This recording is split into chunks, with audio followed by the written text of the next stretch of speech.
Good afternoon. On behalf of the Brazil Center at LLILAS, it's my pleasure to welcome you to our talk today by Dr. Cassia Roth. Professor Roth is an assistant professor of history and Latin American and Caribbean studies at the University of Georgia. Prior to that, she was a Marie Sklodowska-Curie postdoctoral research fellow at the University of Edinburgh in Scotland and a Fulbright postdoctoral scholar at the Fundação Oswaldo Cruz in Rio de Janeiro. Her book, A Miscarriage of Justice, Women's Reproductive Lives and the Law in Early 20th Century Brazil, was published in 2020 with Stanford University Press. It won the 2021 Murdo J. MacLeod Book Prize from the Latin American and Caribbean section of the Southern Historical Association. Dr. Roth's work looks at topics as diverse as the feminist scientist Berta Lutz to the history of cesarean sections and has appeared in numerous peer-reviewed journals. Her article, From Free Womb to Criminalized Woman, Fertility Control in Brazilian Slavery and Freedom, won the 2018 Berkshire Conference on Women Historians Best Article Prize. She teaches courses on Brazilian history, gender history, slavery, and medicine. And so it's my pleasure now to welcome Dr. Cassia Roth. So thank you so much, Dr. Garfield, for the invitation, and also to Paloma Diaz, who has helped organize this event. I also want to thank the, I guess it's LLILAS Center at UT Austin for organizing and hosting, and for everyone who is providing technical and logistical support. And then I'd just like to thank my late husband, Clayton, to whom I dedicate my book, which is what I will be talking about today. Titled A Miscarriage of Justice, Women's Reproductive Lives and the Law in Early 20th Century Brazil. So I'm just going to share my screen here, make sure. Let's see. And it is available in paperback, so if you are interested in purchasing it. So I'm going to start with the story of Filomena Figueredo and her boyfriend, Romeo. And I usually like to give this talk on Valentine's Day, but you know, I can't always do that. So in 1928, a midwife in the Brazilian city of Rio de Janeiro was charged for the abortion-related death of the 22-year-old school teacher who went by the nickname of Mena. In the trial, the prosecution presented as evidence a handwritten note from Filomena to her boyfriend, Romeo. Quote, Romeo, I did what you advised me to do and what I should do, not only because I could not let the traces of an illicit love appear, but also for the great love that we have consecrated. I feel sick and I may not survive. And if so, I ask you to forgive my numerous mistakes. Of love alone, I committed them. Only to you, body and soul, I belonged, and only yours will I be, even in the hereafter. Signed, Mena.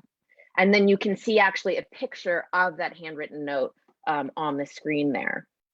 So this firsthand account of a woman's reasons for seeking an abortion implies that honor and love influenced how she understood her reproductive decision.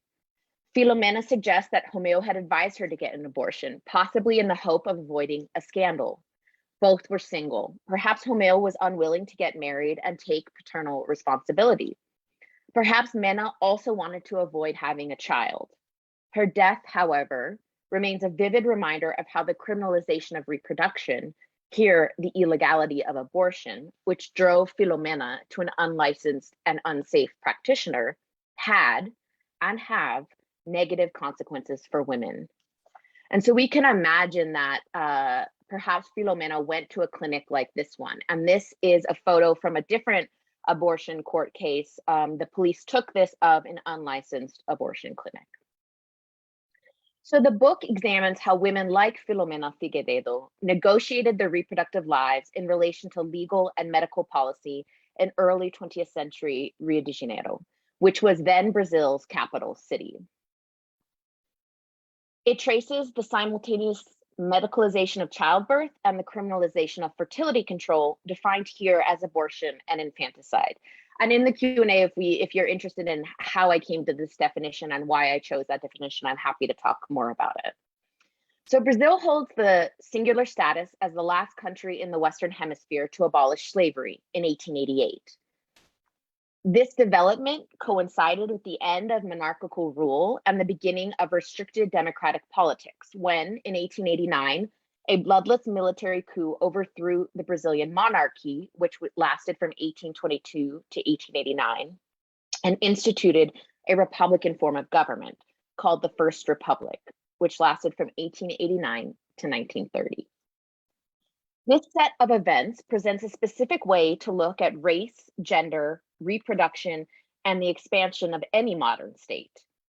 Brazil's gradual abolition process had been based on enslaved women's reproductive capabilities. Great Britain first pressured Brazil to end the transatlantic slave trade in the 1820s, but Brazil only capitulated in 1850. After that, legislation gradually ended the institution. Most important, in 1871, the Brazilian legislature passed the law of the free womb, which conditionally freed all children born to enslaved mothers. Following final abolition in 1888, the expansion of republican forms of governance continued to dictate the parameters of women's reproduction. In 1890, lawmakers passed their first piece of legislation, a penal code that increased women's criminal responsibility for the crimes of abortion and infanticide, and criminalized the illegal practice of medicine for the first time. For instance, in the 19th century, women could not be prosecuted for abortion. Under the 1890 code, they could. And it was also under the 1890 code that prosecutors charged the unlicensed midwife who caused Filomena's death. A year later, the Constitution of 1891, although enshrining equality regardless of race or color, closed out women of formal citizenship by implicitly restricting voting to literate males. Moreover, it still excluded the majority of the population from political participation through literacy requirements for suffrage. This, coupled with the near absence of a public education system, effectively shut the door of political citizenship for poor and working class men of all colors. The Republican implementation of liberal politics maintained formal citizenship as a white, wealthy, and masculine realm. In 1916, the country's first civil code further codified women's inequality, subordinating their decisions to the male head of household. Either the father or the husband was in control of a woman's reproductive agency. The code also theoretically elevated fetal rights above the mothers, making the state, for the first time, the patriarchal enforcer of fetal life.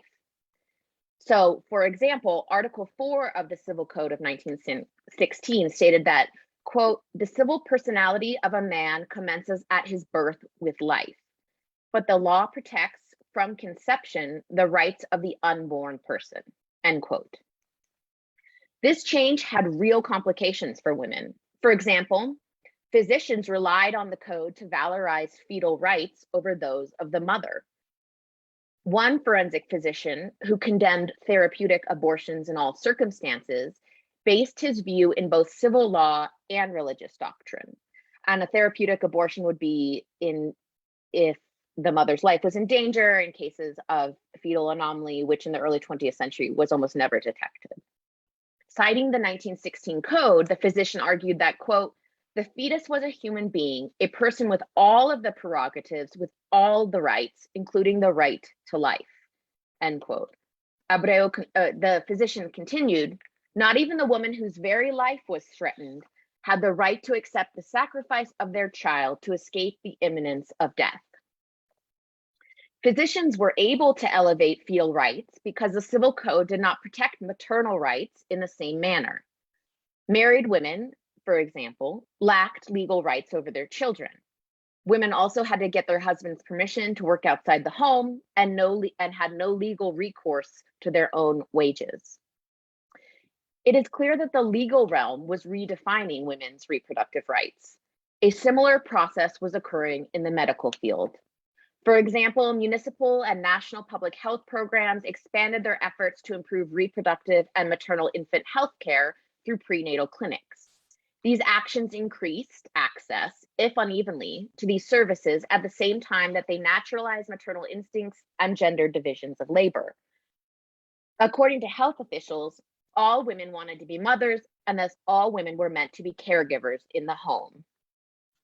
So for an example, this Maternity Primer, the physician, who actually was a woman who wrote it, educates women on the best clothes to wear during pregnancy. Quote, "The use of pants that are loose in the waist or shirt pants that are now in style is indispensable during pregnancy. And of course, they should be ironed before worn," end quote. And I'm pretty sure the husbands weren't doing the ironing. Politicians, jurists, and physicians clearly understood the value of women's reproduction as their country headed into a new century. So the book argues that the end of slavery and the rise of republicanism forced all women's reproductive lives, but particularly those of poor women and poor women of color, into regimes of institutional regulation, as various governmental and philanthropic entities intervened in women's reproduction. My argument is twofold. First, obstetricians and public health reformers worked to medicalize pregnancy and childbirth. Municipal and national governments showed a growing interest in creating a public health infrastructure geared toward reproductive and maternal infant health. They built new maternity hospitals and expanded prenatal services. This is just the example of a clinic that they opened in one of the suburban neighborhoods of Rio. But a true change in hospital births only occurred after World War II. Both a lack of state support, including inadequate public funding for hospital construction, and a deep-rooted tradition of home births stymied these efforts. So the tragic case of Isabela Vieira, which opens the book, illustrates governmental deficiencies in the realm of healthcare. On an early October morning in 1912, 29-year-old Vieira went into labor in Rio. Accompanied by her female neighbor, Vieira went to the nearby public maternity hospital, the Maternidade Laranjeiras, which you can see here and which actually still exists in the Laranjeiras neighborhood of Rio. Upon their arrival, however, the night doorman notified the women that the doctor had refused Vieira's entry. All the beds were occupied. Soon after, Vieira delivered her child on the hospital sidewalk and it died minutes later. A municipal guard who arrived after the birth returned to the hospital for help, but the doctor again denied Vieira's access. An ambulance later transported Vieira to another charity hospital for medical assistance. The medical student who had turned away the laboring Vieira told authorities that he had been loath to break the hospital's occupancy regulations, but the student's rigid decision was not his alone to make. The supervising physician testified that turning patients away, quote, could be reproduced because the number of beds the maternity hospital has is very small in relation to the women who seek out its services, end quote. The physician also refuted the idea that makeshift arrangements were possible in a situation like Vieira's, quote, a thing that should absolutely not be utilized in his hospital, whose cleanliness is indispensable for the well-being of the patients, end quote. So health officials never effectively improved or expanded obstetric services during the First Republic, which is exemplified by Vieira's case. And high rates of miscarriage, stillbirth, and maternal mortality continued. Now, this was in part because the science was rudimentary. The medical advancements that would drastically improve women's reproductive health, including penicillin and blood transfusions, only occurred in the 1940s. But it was also in part because the government did not adequately fund projects. Republican-era efforts, however, set the stage for later improvements in women's reproductive health that came about mid-century. So here is just one example. And this is of stillbirths per 1,000 total births in both Rio and then Brazil's other large city, Sao Paulo, from 1890 to 1956. And the graph demonstrates a mean of 77 stillbirths per 1,000 total births, or roughly 1 out of 8 births in the city of Rio de Janeiro resulted in a stillbirth. And as a point of reference, Brazil's 2009 mean stillbirth rate was 10. And so Rio is the top solid line, while Sao Paulo, Brazil's other major city, is dotted. And you can see that there's wide variations in the rates themselves because of poor reporting mechanisms. But you can see general trends on a decline starting in 1940s, right? Which demonstrates sort of the arrival of antibiotics on the scene. And you can also see that Sao Paulo, while also having variations in trends, stays below Rio the entire time, right? One possible reason is that Sao Paulo underwent successful and well-funded public health campaigns at the turn of the century. These reforms reduced the prevalence of infectious disease and improved sanitation, although they did not address syphilis and labor and delivery conditions, the causes behind most stillbirths. So efforts to improve reproductive health remained, if not inexistent, at least unsuccessful. The second part of my argument contends that at the same time, the police and the criminal justice system increased their surveillance and prosecution of abortion and infanticide. In regard to the police, the Rio de Janeiro force consolidated and expanded in the Republican period. The force held a wide mandate in the early 20th century, when it exercised dual responsibilities, both providing social services and repressing crime. So on a citywide level, which is this top line here, the chief of police was in charge of the orphanage, the mental institutions, and all cemeteries. In their respective precincts, district police chiefs oversaw public health inspections, issued letters of admittance to public hospitals, and provided access to burial services. So you see that's sort of the bottom line there. In the realm of reproduction, these dual responsibilities of both providing social services and repressing crime resulted in the force's arbitration of not only abortion and infanticide, but also pregnancy and birth. So when a woman brought her stillborn infant to the precinct for burial assistance, the district police chief decided whether to administer the necessary paperwork or to criminally investigate. So I'll provide one example. In 1912, the Portuguese immigrant Maria Inocencia's water broke. Her husband, an illiterate Portuguese milk vendor, called a licensed midwife. But after 24 hours, Inocencia was still in the early stages of labor, and a doctor was called. The physician could not discern a fetal heartbeat using auscultation, so he used forceps to extract the stillborn infant. After the delivery, Inocencia's husband brought the infant as well as a signed death certificate to the local police precinct, hoping to avoid burial expenses. The police could have easily sent the cadaver to the charity hospital, which had a contract with the municipality for all public burial services. The official death certificate signed by the attending physician cited a stillbirth. Nevertheless, the police investigated the case as a possible infanticide. The autopsy determined that the child had died due to a prolonged delivery, which had caused a dislocation of the skull and compression of the brain. Officials did not mention that these injuries were caused post-mortem from the physician's use of forceps to extract the infant. That would require blaming a licensed physician rather than the working class couple.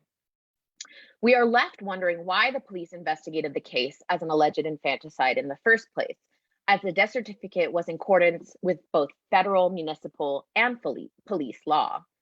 In other words, the police could have simply sent the stillborn infant to the morgue. Instead, they opened a criminal investigation. And for those who are Rio history buffs, the physician in this case was actually Pedro Ernesto, who would go on to become the mayor of Rio under Getúlio Vargas. So police involvement in all aspects of women's reproductive lives resulted in a criminal justice system that prosecuted abortion and infanticide with more frequency in the early 20th century.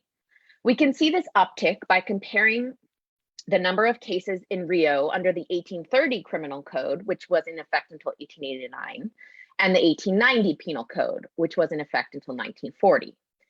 So during the 19th century, I found a total of 11 cases relating to abortion and infanticide. After 1890, I found 232. Despite the rise in number of investigations and prosecutions, most women walked free from charges. Why? Most basically, the Rio de Janeiro criminal justice system did not have the capacity to efficiently investigate and try all crimes, and bureaucratic delays resulted in frequent acquittals based on statute of limitations. So for example, about half of all infanticide trials were closed due to bureaucratic delays. And this was true for all sort of aspects of criminal cases in the early 20th century. But the book argues that patriarchal understandings of women's legal responsibility also shape this trend. Legal practitioners, obstetricians, and the male public at large believe that all women, regardless of race or class, were inherently maternal, and thus none would rationally practice fertility control. If all women had the potential to reproduce respectable citizens, then they all held maternal instincts, and thus honor, which they could defend in court. Women's sexual honor, as Sue Ann Caulfield has shown, was defined as virginity or chastity outside of marriage and motherhood and fidelity within it. The maternal defense of honor clause, here the dishonor of an out-of-wedlock child, was an explicit part of abortion and infanticide law in the 1890 code. And so this is just one example from in the articles on infanticide. And we can see that women faced reduced prison time if the jury found them guilty of committing infanticide to hide the dishonor of having sex out of wedlock. But I argue that's not the whole story, and that women prosecuted for fertility control had already lost both their sexual honor through supposed illicit sexuality and their maternal honor through the rejection of motherhood. This clause thus played a secondary role in the courts. Particularly in the case of infanticide, public prosecutors and defense lawyers employed medical ideas about postpartum hysteria to argue that women who practiced fertility control were irrational.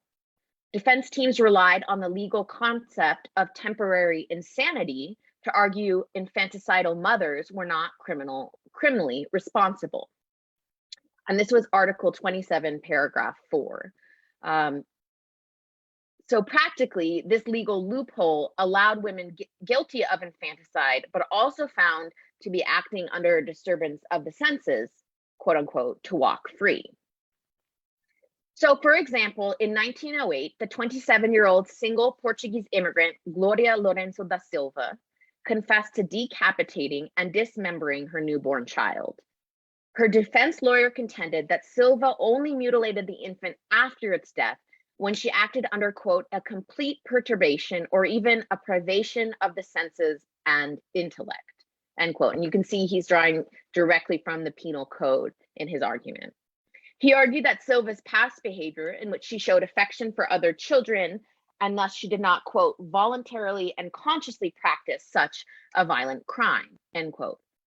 Silva was not an innate criminal, but rather a woman possessing a, quote, simple and childlike nature, one who had succumbed to irrational behavior in a specific moment. She still held the maternal instincts natural to all women. In Silva's case, the jury believed her defense and acquitted her under Article 27, paragraph 4.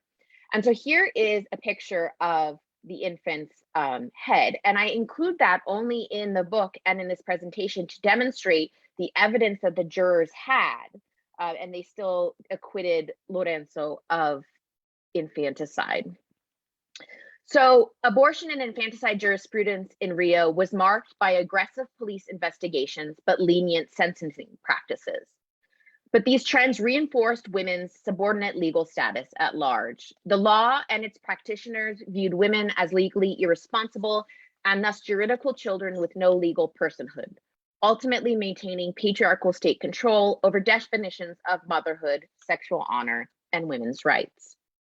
The expanded state surveillance of women's reproduction during the First Republic set the stage for later government action. In 1930, Getúlio Vargas ended Brazil's Republican experiment by taking power as provisional president through a bloodless coup. As the decade progressed, Vargas took on a populist mantle to expand his base, providing social and economic rights in exchange for support. His corporatist model granted specific social groups political influence through personal ties based on group identity. Protective labor legislation, including maternity leave and political reforms such as women's suffrage in 1932, were coupled with expanded state control. So women did not receive rights based on individual claims to citizenship, but rather because of their childbearing capabilities. If you weren't a mother, you didn't receive rights. In the realm of gender, these policies reinforce the maternal nature of citizenship, of women's citizenship. Moreover, maternal infant health became a principal concern of the federal government and increasingly tied to its nationalistic endeavors. So here's just one propaganda message, and this is a Vargas there with two small children.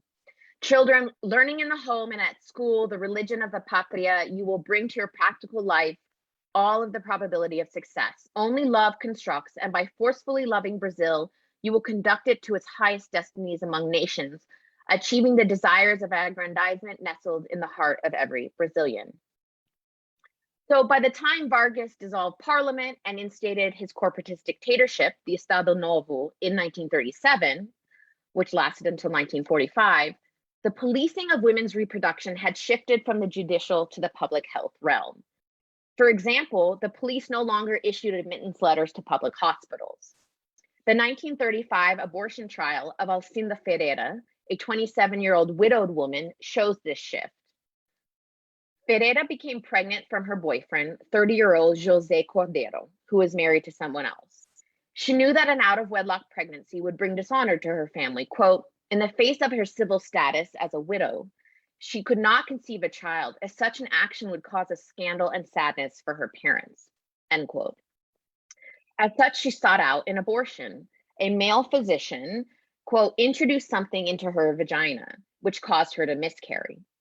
Because she did not expel all of the fetal and placental tissue, Alcinda got an infection, and she took a public ambulance to the nearest public maternity hospital, where physicians completed a curettage procedure, or a scraping of the infected tissue from the uterus.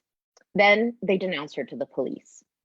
The prosecutor charged Alcinda, her boyfriend, and the physician with illegal abortion. All were acquitted on insufficient evidence. But what I want to show here is that the law continued to criminalize fertility control, but now it was physicians and not the police who were on the front lines. The writings and actions of physicians and legal practitioners demonstrate that combating abortion was built into the public health apparatuses created to improve women's reproductive health. So the racial legacy of slavery also influenced both police practice and reproductive health outcomes. Brazil's 4-century history of slavery, in which the country forcibly imported nearly 5 million enslaved Africans, meant that in the period following abolition in 1888, racist science shaped physicians' valorization of motherhood and their rejection of fertility control. And just as an example, around 40% of Rio's population was of African descent in 1890. Most generally, the global climate of the late 19th century influenced Brazilian physicians' approach to race, regardless of gender. In the lead up to abolition, leading medical thinkers embraced scientific racism, which purported that Afro-descended peoples were closer on the evolutionary scale to animals than Europeans. In doing so, they reconceptualized racial hierarchies in the face of democracy and ultimately created a differential access to citizenship after the end of slavery. During the Republican period, Brazilian scientific racism morphed into an early 20th century theory of whitening. This purported that miscegenation or interracial sex would lead to the inevitable whitening of the Brazilian population. So racist science became gendered in that it viewed interracial sexuality as part of the solution to Brazil's alleged racial problem. And so this is just an example of a whitening thesis, a table of whitening of what would happen over time. And if you look closely, you can see that by 2012, this 1913 table says that 80% of the Brazilian population would be white, and 0% would be of African descent. And just so for counterpart, in 2010, a little more than half of Brazilians' population was of African descent. So the whitening thesis also coincided with the rise of the Brazilian eugenics movement in the 1920s, which focused on social welfare and public health campaigns as the keys to quote unquote race improvement. In Brazil, unlike in the United States and Germany, better hygiene and not sterilization was the key to a superior nation. Most Brazilian eugenicists and obstetricians believe that all Brazilian women, regardless of race or class, should reproduce. In the 1930s, Vargas co-opted these racial ideas through his support of Brazil's supposed racial democracy. And we can think back to his propaganda message for children, and those children were decidedly white. These changes in racial thought did not address the underlying assumption that whiteness was the key to Brazil's future. Vargas's erasure of any outward mention of race by focusing on the Brazilian citizen further disguised 20th century hierarchies by eliminating any discussion of the correlation between skin color and inequality. Thus, despite changes in racial thought, the systemic inequalities that define post-abolition Brazil remained unchallenged. People of color had more limited economic opportunities and worse health outcomes compared to their white counterparts. And this was true in the realm of reproductive health as well. And so this is just an example of one woman, Mercedes dos Santos, who died from a hemorrhage after an incomplete miscarriage and didn't receive the medical attention she needed. So this book argues that women's reproductive lives became a focus of an expanding state after the abolition of slavery in 1888, the onset of republicanism in 1889, and the strengthening of the federal government in the early 20th century. As bureaucratic institutions began focusing on women's reproduction in Rio de Janeiro, they co-opted patriarchal control from the family. The criminal justice system, first the police and then the courts, initially mediated women's reproductive lives in the Republican period. As the state expanded under Getúlio Vargas in the 1930s, women's reproduction moved under the auspices of the public health system, whose practitioners expanded access to clinical care and, at the same time, extended the reach of the law. The increased criminalization of abortion and infanticide, as well as the heightened police and medical attention toward pregnancy and childbirth, shaped the ways in which women experience their reproductive lives. Women's deaths from illegal abortions or their fear of being investigated for a miscarriage shrouded the practices in secrecy. This, in turn, made them more dangerous. Yet, women and their partners continued to challenge state and societal prescriptions. After all, women in Brazil had been giving birth, having abortions, and even killing their babies long before medical and legal apparatuses took concerted notice in the early 20th century. Women and men had sex out of wedlock. They bore children at home in unhygienic conditions. They drank herbal teas to provoke abortions, and they murdered their infants. Despite this, they also raised their living children, notwithstanding structural inequalities. Filomena, at the beginning of this talk, is case in point. She did not survive the illegal abortion procedure she underwent in 1928. But Filomena, like the other women featured in this book, negotiated their reproductive lives against all odds. It is a reminder that women in Brazil, those across the globe, and those here at home, including in Texas, will continue to do so no matter the consequences. Thank you.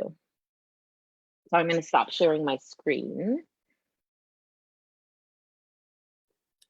Well, thank you, Cassia, for that wonderful talk. I'd like to encourage the audience to please send in your questions or your comments, and I'm happy to share them with Cassia. I thought I could begin the conversation by asking her to talk a little about her methodology, because her book is quite impressive and it's very far-ranging scope, and its use of varied historical documentation in both the legal and medical realm. So if you could talk a little about how you conceptualized the project and how you executed it, I think it could be very helpful to historians in the audience and the general public. Yeah, that is a great question. So I think one of the things I had always been interested in, and this comes from a lot of the secondary literature, so Leslie Regan has argued this, is that when you talk about women's reproduction, it's not a medical story, it's not a legal story, it's not a societal gender story, it's all of these things at once, right? Despite that sort of intersection, one of the first places that historians of abortion look are toward legal sources, because when something's criminalized, and if the state cares about it, then there'll be records. So I started there, and I started thinking about the history just of abortion, just the criminal medical history of abortion. But what I found was actually a much larger story about state roles, bureaucratic expansion, that you wouldn't just you wouldn't sort of see from first glance. So I think the example of Isabela Vieira's case, which I opened the book with and which I talked a little bit about, where she gives birth in front of a hospital. When I read that case, I was like, whoa, this book is not just about, a history of the criminalization of abortion over time, but rather it's how the state approached all aspects of women's reproductive health, because that story is not about abortion or even infanticide. That story is about state neglect of someone's lives, right? So I think that, you have to really read carefully. I transcribed all of my cases and I coded them because I use them in various forms. I use them as a legal history and I use them as a medical history. So how do you do that? Well, you can trace outcomes of criminal cases over time and in relation to a crime. So abortion over time, infanticide over time, comparing the two crimes to each other. What were the legal defense mechanisms used? How did the prosecution create their arguments? So that's sort of one side. But from the same cases, we can get a woman's reproductive history. So women were interrogated about their sexual reproductive lives by the police. And so we can get sort of the patient's view of history, like women talking about their reproductive lives, their sort of experiences with reproduction that you don't actually get from more traditional medical sources, which are, let's say, dissertations or institutionally produced medical sources from the views of physicians. So I think that one of the things, the way I approach these documents is to think about to use them from multiple angles. And to do so, I had to read them really carefully and work with them over time, because it can get very confusing in your brain if you're thinking like, I'll use the Isabela Vieira court case, for example, as a sort of anecdote to start the book. I also use that case when talking about outcomes of police investigation. So I sort of quantify police investigations, the outcomes. I use it when talking about the construction of public maternity hospitals as well, right? So you can use that one case in many different ways. So that's just sort of a beginning approach to how I use legal sources in a variety of ways that, especially for historians of medicine, which I didn't really start being, I just kind of became a historian of medicine. I could talk about that, but that I actually think there's so much more to get from these legal cases than just a legal history or even just a forensic medical history. And so I would urge sort of scholars who are, or grad students particularly, who are working with these types of sources to wrestle with them from different, thinking about them from different points of view.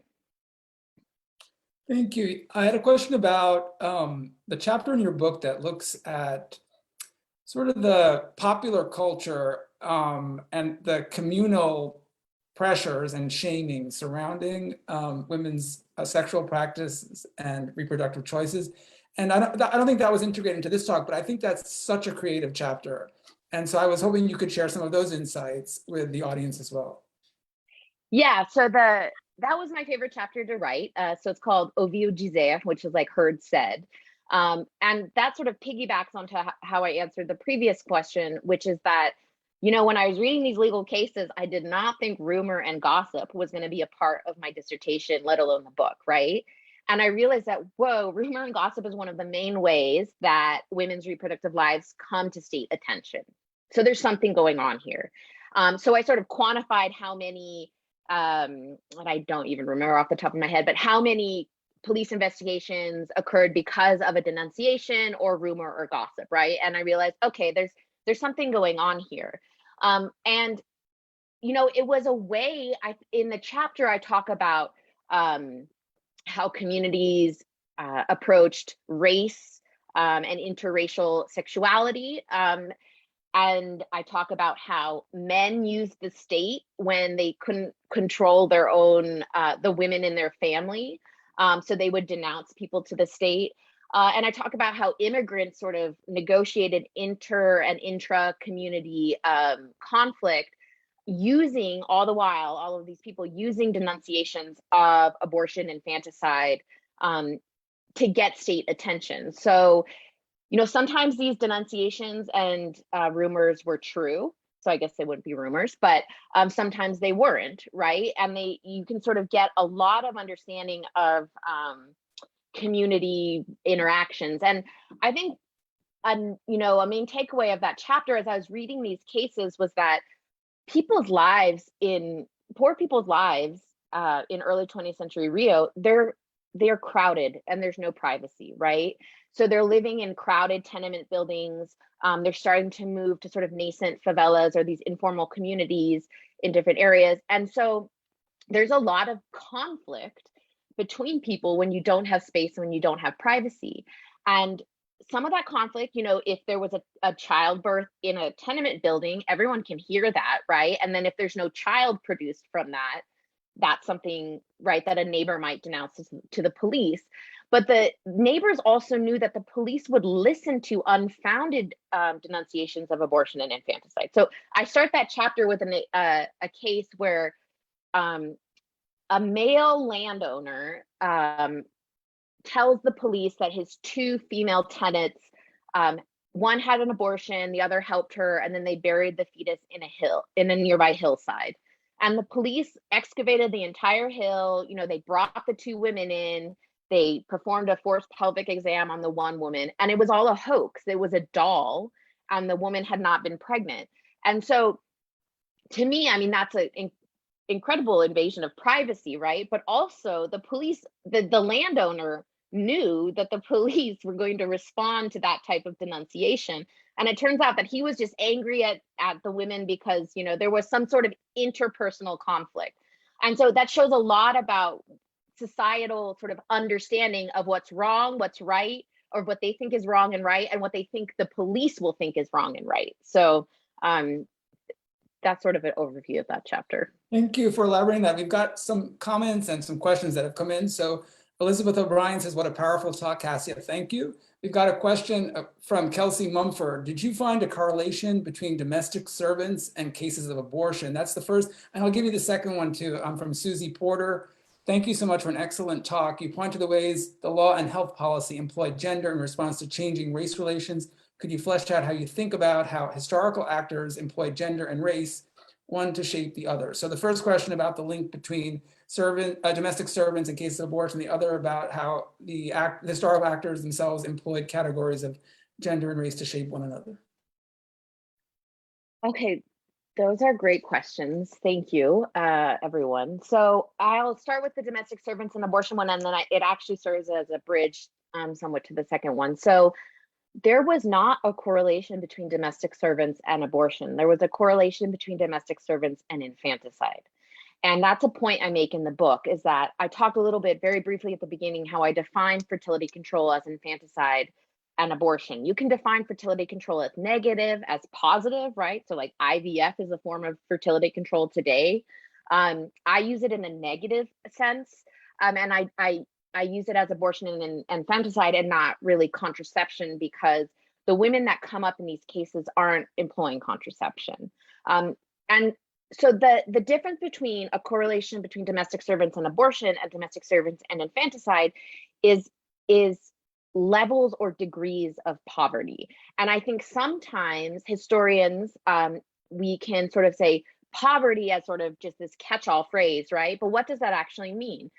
Yes, many of the women who were caught for having an abortion were poor, but they weren't as poor as, let's say, a woman who committed infanticide. And so I found that domestic servants, particularly live-in domestic servants, were more likely, of the sample I have, right, were more likely to commit infanticide. They were less likely to have any sort of sexual knowledge about their own bodies, and they didn't have any sort of social support networks, which proved crucial in accessing abortion. So, a poor woman who is maybe not a domestic servant but works at a slightly higher paying job, knows people who know someone who could provide an abortion and has the cash to pay for an abortion, because abortions weren't cheap. And so I think that's important to sort of differentiate between levels of poverty, and then how access to reproductive health or even knowledge about your body depends really on your sort of level of poverty, right? So most domestic servants did not have abortions. They they committed infanticide. And many of domestic servants were victims of rape, right? So this, there was also a correlation between domestic servants and sexual violence. So could you flesh out the second question? Could you flesh out how you think about how historical actors employ gender and race, one to shape the other?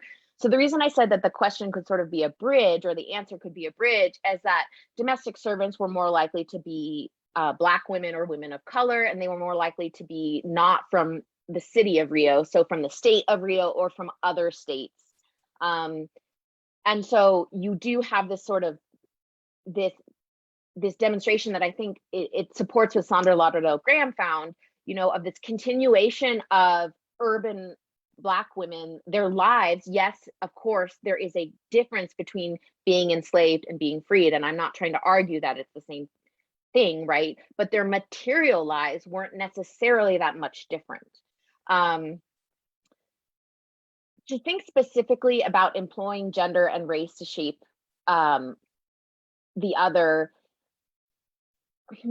I think that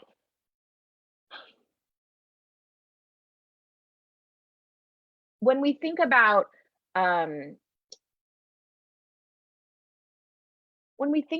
questions like abortion, you have sort of the history, the trends that I've just outlined in relation to domestic servants and whether or not they were more likely to commit infanticide or abortion.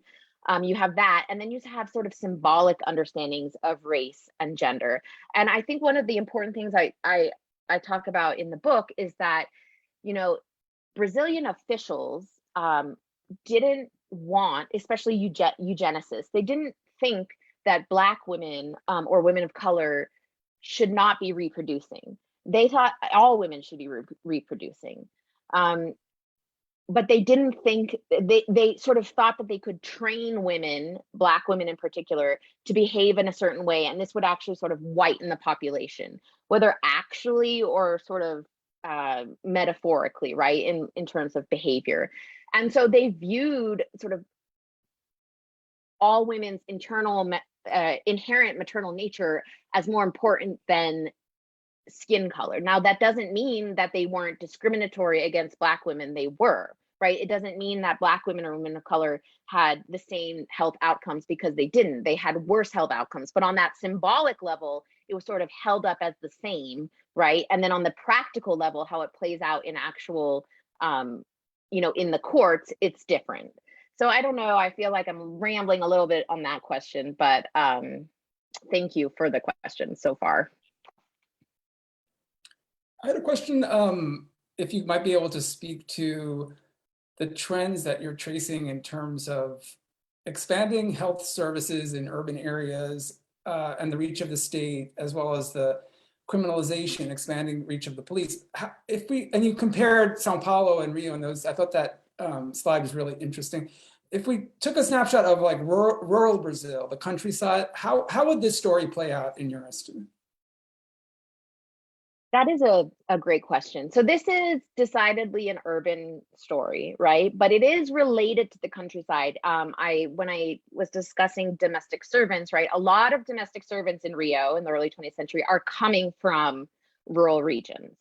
And so in that sense, sort of this urbanization that begins in the early 20th century and doesn't really pick up until, you know, the mid 20th century, that brings fertility control sort of out in the open, right? So, you know, I do have cases from rural areas, and I really think that it's more of a family-based concern in rural areas. And that just has to do with sort of the reach of the state, right? So if a woman becomes pregnant and gives birth and she says it's a stillbirth, and let's say it was actually an infanticide, right? This is sort of dealt with within the family. And I argue that that's what I suspect is happening in the 19th century, right? And that's not that women weren't committing abortion or infanticide in the 19th century. It's just that in a place where the state isn't as expanded, it's not as present, the family is sort of taking over control over how to respond to these these incidences. And so I would think, I would say that the rural history in the early 20th century looks a lot just like the overall history of the mid 19th century, where these are secrets that are kept within the family. These are issues that are easily actually hidden, right, from the larger public. And so you sort of have that expanding presence. And I hinted on that earlier on the chapter on gossip of, people's lives are crowded in cities, right? There's just not as much actual room to hide things. I mean, people still do, but the state has and I say the state, I don't ever capitalize the state with a capital S, but let's say the police, right? The courts have a better chance of sort of catching wind of things in urban areas. Mm. And since you brought up the 19th century in that response, I thought that might be a good segue for you to tell us a little about your new project, which sounds really interesting. So tell us about what you've been finding and what the focus of the research is. Yeah, so my current project is looking at how enslaved women's reproductive agency, as well as official or elite responses to that, elite responses being slave owners or the Brazilian, government, in the early 19th century set the stage for abolitionist legislation in the late 19th century based on enslaved women's reproductive capabilities. So I mentioned very briefly the law of the free womb in 1871, right? And scholars have done some great work on how enslaved women used the law after 1871 to fight for their children's freedom. But I've actually found free womb cases from the 1810s and 20s that are based on the Roman precedent, which is where that idea of the free womb comes from. And so I want to look at this longer history at how a much earlier enslaved women's earlier use of the courts allowed that legislation to happen in the late 19th century. And I'll just say that for people who are doing their dissertations or starting out on research, my initial dissertation was going to look at the criminalization of abortion and infanticide from 1850 to 1940. So I wanted to look at the legal history of how abortion and infanticide jurisprudence changed before the end of slavery, through abolition of slavery, and into the First Republic, right? That's what I was interested in. And when I started doing research, I found no cases from the 19th century, no criminal cases of abortion and infanticide. But I found a trove of cases after 1890, so I switched my dissertation focus. And this also sort of ties into what I would say with your question on rural versus urban areas. I was looking at the wrong kind of cases. There's not going to be abortion and infanticide trials in the 19th century because these are dealt with within the family. So I'm going to have to look elsewhere if I want to know that history, right? And so I'm sort of going back in time to the part of the, my initial research question, which I didn't get to answer. And of course, I'm approaching it in a different light. This is not about abortion and infanticide necessarily, but to show how research can change the complete scope of your project. But that doesn't mean that when you shift focus, it doesn't mean you can't go back to the part of the question that you had to leave behind. And you'll learn a lot about the sources that are available or not available and what that says about the history in general, right? Yeah, those are great insights and advice actually for researchers. You close your talk with a reference to the current day politics of criminalization of abortion in Brazil, and there's been some advances in other Latin American countries in terms of legalization of abortion. So maybe I could ask you to reflect on what you see as the current challenges or greatest roadblocks, and as a historian, how you see this the sort of evolution of the trajectory of this public policy question. Yeah, so I think one of the main points of the book is that that if the criminalization of abortion is not a linear progress. So if we want to look at it as sort of this oppressive past to an enlightened future or present, that's not how it works. It goes in waves of criminalization and decriminalization. And I think the current sort of climate in the United States demonstrates that very well. and that we are being naive if we think that things can't change again for the better or for the worse. So, you know, in the early 20th century, Central American penal codes they didn't legalize abortion fully, but they had very liberal therapeutic abortion laws. And now Central American countries are some of the only ones that outlaw it completely, including in case the mother's life is in danger, right? Which the physician I quoted in my talk also says it should not be allowed. So I think when we approach the issue of the legalization of abortion, whatever your position on it is, you have to sort of understand this history going back and forth, and the arguments made pro or against. Now, I say in the book, you know, this is a feminist history of reproduction. I am pro choice, and I think that's pretty clear from the book. And so I just would always say that, you know, the issue is at what women can do with their own bodies, and who says what women can do with their own bodies, and when and where. But regardless of these sort of legal stipulations, women are still going to have abortions.